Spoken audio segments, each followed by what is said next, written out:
tutur manis sing kawisi rambutnya negake ora kira yen bakale nuwuhake rasa tresno nganti seprene dina lan wengi tansah kudu ati sumpah lan janji sahidup semati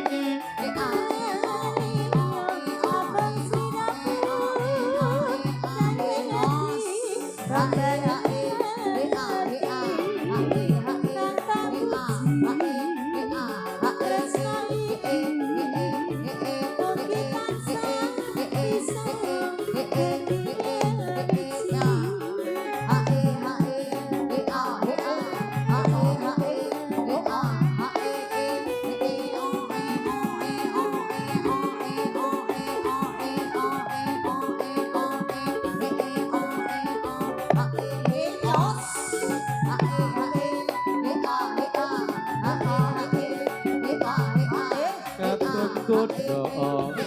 esemane tutur manis sing kawisi rambutnya dengake ora ngira yen bakale nuwuhake rasa tresno nganti seprene rino lan wengi tansah kudu ati sumpah lan janji sahidup semati ora liya amung sliramu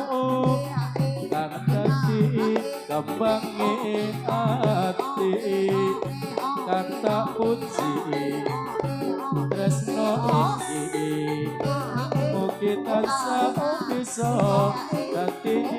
wiji.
Semane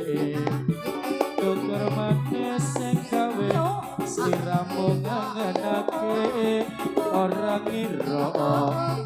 yen bakal nuwuhake rasa tresno ati seprene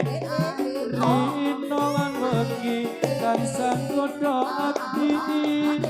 sumpahan janji sehidup semati ora liya amung sliramu kan dadi kembange ati kan tak puji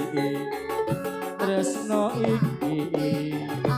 mugi tansah bisa dadi wiji.